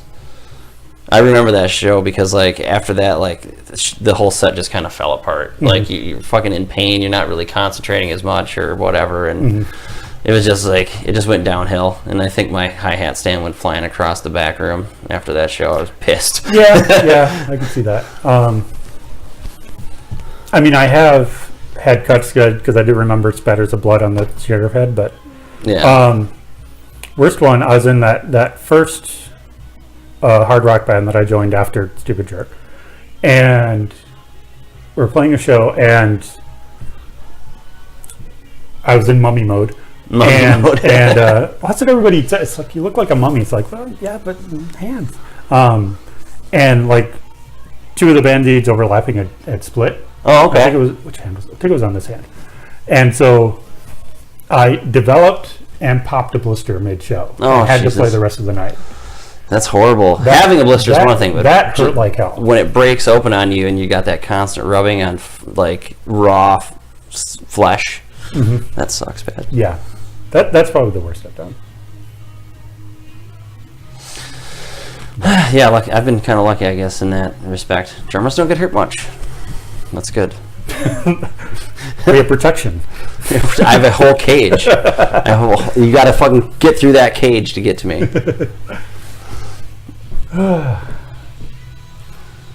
Oh, we were on the chat. We were talking about drummer inspirations.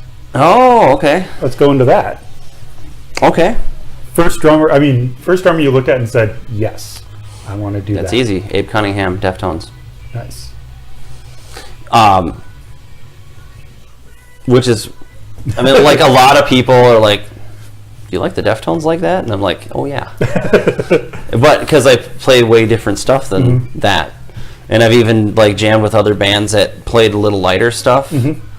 And they're like, this must be really boring for you. I'm like, motherfucker, this is my roots. This is my jam. This is like... Yeah, no, absolutely. So, like, the first drummers that I really paid attention to was Abe Cunningham from the Deftones, Chad Sexton from 311, and Jose from Incubus. Okay. So, I mean, all those bands are not heavy, and they're not, like, doing extravagant fucking things on the drums, but they're all very, like, in the groove type drummers. And so that's where, like, I think that's where my style came from for the most part, but I just ended up playing in heavier bands as time went on. And kind of, like, adapting that type of feel to a heavier band. But, yeah. Very cool. I mean, yeah, there's a lot of other drummers that I like, or heavier or progressive music other than that, but like those were my first main influences when I started playing. Nice. So, and still are. I mean, I still listen to those bands to this day. Not so much 311 anymore. Or I guess Incubus has kind of fallen off too. Like, they haven't released anything new that I know of for a while.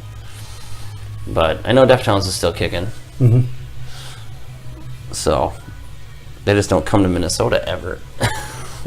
Like, who does? No one comes here. Well, they used to. They used to, man. Like, 8 years ago or so, like, fucking every tour came through Minneapolis, and then all of a sudden, like, it just dried up, dude. Yeah, I don't know what happened. There used to be fuck tons of shows at First Ave. Like, up until probably like a handful of years ago, like, the places that I had been to shows the most was like First Avenue. Now I can't remember the last time that I went to a show at First Avenue was probably like 8 years ago to see the Deftones. Tours just don't fucking come through here anymore. And I think so we're gonna get serious now for a second. Do. The reason that tours don't fucking come through Minneapolis anymore is because promoters don't pay for tours to come through Minneapolis anymore. So I think it's really funny when I hear people talk shit about promoters that will pay the 10, 15 grand to get a tour to come through, and then talk shit about those promoters. Even other local promoters will talk shit about this. One local promoter in particular. That motherfucker's the only one that's bringing tours to Minneapolis for heavy metal. So I just think it's funny that like there's a lot of shit being talked about certain promoters and or groups or affiliations of people that are actually laying down the money to get your fucking favorite bands to come here. Like it pisses me off to no end, because some people just don't even know what the fuck they're talking about, and other people are just kind of has-beens that like used to have a lot of pull in the local scene and just don't have it anymore, or the money to back it up to bring the tours here, but they're just pissed off that somebody else is doing it. So blame promoters that don't pay for tours to come in to Minnesota. But there's one promoter we can't blame, because he's the only one doing it. So Right. read between the lines, people. You'll figure it out. So that's my 2 cents about that, I guess. Well, that's Sorry, that took a dark turn. But no, that's fine. That's more insight than I mean, I knew there was something going on. I just didn't know exactly what it was. Oh yeah, I mean the way it's laid out is like there's like a fucking spreadsheet of all the tours that are fucking going to be touring North America. On any given day, you can look at the spreadsheet and it'll fucking have a price tag attached to it. Do you want them to come to your town? Front 10 grand, front 15 grand, 20 grand, and they will make a stop in your town. And then the promoter's got to fucking find a venue, pay for that. So what are we talking about here? You know, you're talking about tens of thousands of dollars that this dude has to throw down just to get your favorite band to come to town. And everybody talks shit about it, or talks shit about the lack of, or other promoters talk shit about people who are actually doing that. Right. And it's like, yeah. well then do it. Go ahead and do it. Yeah. You know, it's not that fucking simple. No. So it's just people don't know what it takes to get bands to come here. It's not exactly favorable weather half the time either. Well, yeah. So if you were like a band from Texas and they said, yeah, we got a show in Minnesota, I'd be like, fuck you. You're like, when? January? No. Yeah, exactly. So. Well, I mean, that being said, thank whoever we have the local scene that we do. Yes, indeed. So let's talk about that. What are your, if you had to do a top 5 local, oh Christ, across the board, all genres? God, that's really tough, man. It is really tough. And for me, that's one of those things that changes almost on a weekly basis, because I'll discover another band, or I'll listen to something I haven't listened to in a while. It's like, damn it, that's good too. Okay, so I can give you, I'm not even going to say the top 5. I'm going to say 5 bands that I've been listening to a lot lately. That'll work. Because it always changes. It always fucking changes. And then, like we were talking about earlier, Isilic's going to be fucking playing a lot, and hopefully they put out a CD soon, so as soon as they put out their CD, then that will fucking get rotated into like one of my bands that I'm listening to a lot. But if I was going to say, okay, so I've been listening to Descent of Man a lot. Yes. Been listening to a lot of Common Choir. I've been listening to Coffin Rot, Wolf Mask, Reaping as Medea. That is a solid list right there. It's a lot of heavy, dude. That's a lot of heavy. That's a lot of heavy, but, you know. It's a lot of breakdowns. It's a lot of fucking racking on that China sometimes. It's a lot of that stuff. So those are the bands that I've been listening to a lot lately. But those are also a lot of the bands that have been playing lately. I mean, lately, Wolf Mask and Coffin Rod have been playing all the time, and I love it, because you can go and see them here, you can go see them there. I went and saw them in fucking St. Cloud last week. So, yeah. But that next week it'll change. I'll get on some kick and listen to something else. Yeah, you know. Yeah. Of the upcoming albums you know of, what are you excited for? I can tell you what I'm excited for. Okay, you tell me what you're excited for. I'm clawing at that new Hex Vortices. I want that shit so bad. Yes. Okay, so Cymothoa practices literally like 5 feet from the control room at 1459. So we've heard quite a bit of the CD so far at various stages of production. and go in there and give Andy hell or whatever. As you do. The only person that I didn't get to see in the fucking studio was Tom.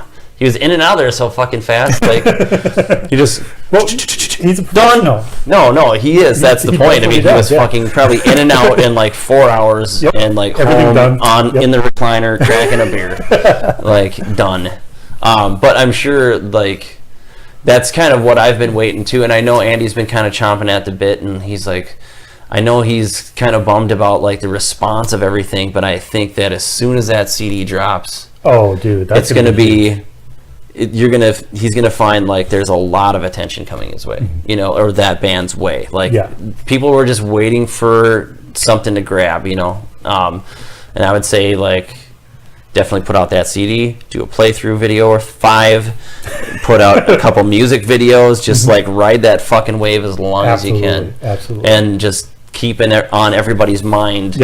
You know, as the year goes on, and I'm sure everything will be just fine. Yeah, I mean, I've been. First time I saw that band, again, was at the Terminal. It was at one of their Halloween shows. And I had never heard of them. All I know is I came in, I saw this monster drum set on stage. He makes mine looks really small. What the fuck is that? How did they get it on that stage and so room for people to stand? 3 people, typically. Yeah, three other people. And then they came out dressed as garden gnomes. Oh, yep, that was a good one. And I wasn't at that show. Proceeded to play some of the most authentic old school thrash that I've ever heard in my life, and I'm like, who the fuck are these guys? I taped Warbound. Is that the name of the song? I believe so. That night, I was just like, this is fucking awesome, and I've been a fan ever since. I mean, they're always in my top. They're always on. They're really good musicians. They're so much fun to see. They're fun guys to hang out with. Nice guys. Yeah, you can't say anything bad about them. No. All around fucking cool band. Yeah. You know? And any band that's going to do, you know, 80s style thrash, I'm on board with. I mean, yeah, I have a soft spot for it myself, but I honestly, God, it's been a number of years since I probably have put a thrash metal album in my CD player. Well, I own them. But I've been listening to them for the last 30 years, you know, it's like... Now, especially with as many bands are local that are good, plus national bands that are good, it's like you could try to revisit all this stuff all the time, but you would just basically your life would consist of sitting on the couch listening to CDs.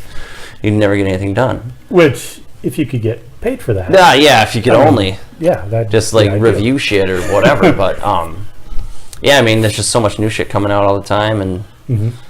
I don't know. Like, I mean, being involved in the scene is pretty fucking important. At least to me. Yeah. Like, I like a lot of the bands that play locally. I go out to a lot of their shows because I want to, and also because I mean, you'll run into somebody that you haven't met yet. You get to network with people. Even if you're not even keen on all the bands that are playing that night, there'll be tons of people to hang out and talk with. Yeah. Make plans, you know, fucking line up shows. Yeah. Talk about going to shows together, you know, whatever. Yeah, no, absolutely. When I went to GC just the other day, the guy that was in the drum section, he is going to be playing with Sunless at the Nomad coming up here May 11th. And he's like, he recognized me, and I was like, oh, cool. I'm like, you playing a band? He's like, yeah, we're gonna be. He handed me the flyer. I was like, I was gonna go to this show anyhow, dude. But yeah, I'll definitely take your flyer. But it's spelt Tvaer. Tvaer. That's the name of his band. He plays drums in that band. Okay.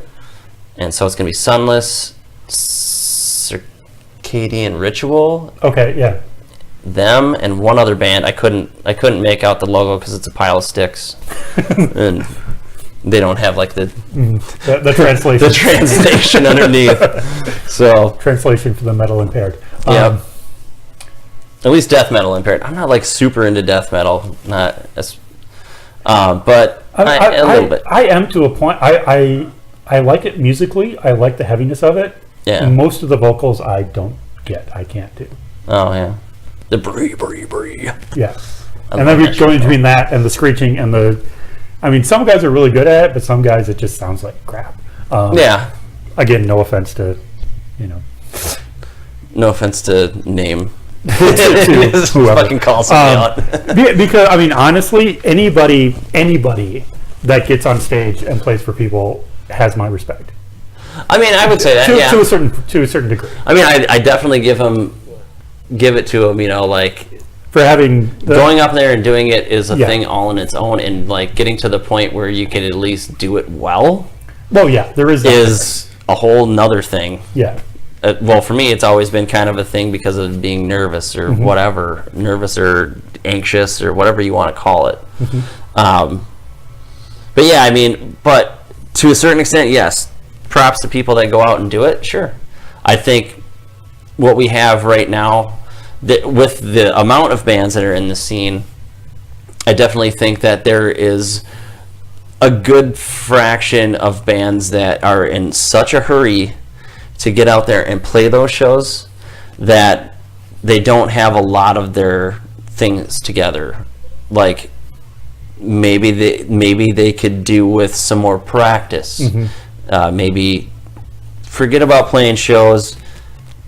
Take the next year or so, make sure your shit's tight, make sure all your music is sound, make sure all your equipment is sound, make sure that your members are sound, make sure that if you're going to do anything like, let's say, a type of theme or theatrical thing in your band, that is all in the same. Promadol, perfect example. If I know them, I've never seen them. Oh, okay. Of them. If you saw a picture of what these guys look like, you could tell that their stage show and their aesthetic is just as important as, it's like top notch, like their music is, like their members are, everything. If there was like one dude dressed up like that and the rest of the guys are wearing like fucking Super Mario t-shirts, it's going to look dumb. Well, so you should have your shit together. If you're going to do a theme, everybody do it or don't do it at all. Just things like that. There's a number of bands that just aren't quite ready, that are really pushing it, and the simple fact of the matter is that they're taking slots at shows that could be filled by other bands that are absolutely ready and should be pushed. Right. Yeah. I mean, and there's nothing wrong with being an up and coming band. It's just, and I'm not ripping on those bands or whatever, but I'm saying make sure your shit's together before you make that step. Yeah, no, absolutely. I would wholeheartedly agree. Because I've seen a lot of those bands. It's kind of you got some work to do. You need about 6 more months. Yeah, and then you'll be great. Put the work in, and then solidify all your shit, and then come back and do it. There's no. People are just so fucking anxious, Well, and that's the thing. And also, don't fucking play too often and oversaturate the fucking scene. I hate that shit. That was going to be my other question. Are there too many bands in the scene? There wouldn't be if fucking some bands didn't play every fucking day of the week. It would be great if other people got a shot, with the number of bands that there are in the metal scene, the local metal scene, there should be literally no problem with having different lineups all the time and not having the same band play all the fucking time. Or there's just no fucking reason for it. And if people would get their heads out of their ass, and I know there's several of the guys that are doing promotion that they would rather fucking get together with other promoters and be okay, so let's try to make it so we're not stepping on each other's dicks here. You know what I mean? Because it doesn't make any sense when there's 5 fucking shows happening in Minneapolis at once. 5 metal shows, consolidate that shit. Maybe plan it out. Work amongst yourselves to fucking make sure that maybe everybody would be successful and not and sometimes big shows stomp on little shows, and it's kind of just and it's because everybody's in such a fucking hurry and a rush and wants to play all the fucking time, and I think it's dumb. That's why we've kind of got to the point where we're gonna start getting way more picky about what we do. we're playing a couple fests to finish out the summer this year. But we're probably not going to be playing any more fests after this at all, because I personally don't dig waiting around all day to play. I also don't like some of the things that, like gear sharing is becoming like a really big thing, and guess what? I'm not fucking sharing my gear with anybody. Like, I don't want to. I spend a lot of money on it, and if somebody, and I tell you what, if you want to play my drums, hand me $4,000 in cash to make sure that it's covered, and you can play my drums all you want. Until then, you're not fucking touching them. Like, fair enough. Fair enough, sir. And not only that, but like, everybody buys certain equipment to get a certain sound, and then all those sounds come together to make a band sound like the way they're supposed to sound. When you fuck with anything like that, it's going to change the sound somewhat. Sometimes a lot more than somewhat. And I just, that's just for the birds. I just don't like the gear sharing thing or the backlining thing. I mean, plan ahead, figure something out. People can bring in their shit in waves, it can be done. But fucking after this year, I don't want to play any more festivals. We're going to be playing like 3 band bills, and they're going to start at 7 o'clock and get done by 11, so we can all go home. Especially on weeknights, for Christ's sakes. It just makes more sense. I think that's been like something that a lot of people have been calling for over the last couple of years. It's like, don't fucking start shows at 9 o'clock when there's 6 bands on the bill, Like, don't start them earlier, get them done earlier, not fucking 10 bands at a time, Yeah, I mean, this is something I've had discussions about with other people. Even like if you're in a cover band and you're playing 3 hours a night, start at 8 o'clock. You don't have to start at 8 o'clock's a good time. 8 o'clock. 9 o'clock is a great time too. Yeah.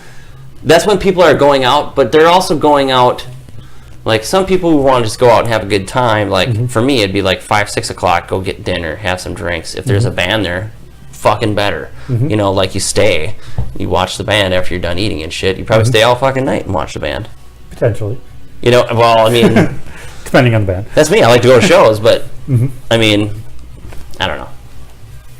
There's a lot of opinions on it. Some people don't agree, but and then the other question, which ties into the overexposure thing, is the number of venues, and the venues that are closing, and the venues that don't have original music, and the venues that all that. Well, I think there's a direct relationship with the number of venues that have closed and the oversaturation of bands playing every fucking weekend. Because you're not going to the other, right? Like, if there's a band out there that's playing like literally every Friday and Saturday night, even at different clubs, it's sucking the draw out of that club. It's sucking the draw out of your band, first of all. But apparently, when you play to fucking 3 people, you're not realizing that your shows aren't going good. So you just got to book another fucking show next week at a different club and make their night shitty, and then turn around and do the same fucking thing the next weekend. And I mean, that's why places like the Doghouse used to be the Rock. I mean, they have a great stage. The stage is awesome. The sound system is awesome. Yeah. It's a nice big room. Nice big room. Yeah. But guess what? Nobody goes there. Well, no. I saw Wicked Garden play there like last weekend, or not saw them, but I know they played it, and I know that the fucking place had people there.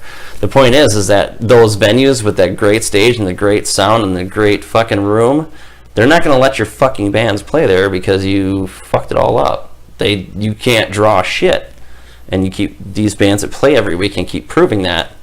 And so they're not going to let your band play that venue. Like, you'll never get to play it. Why?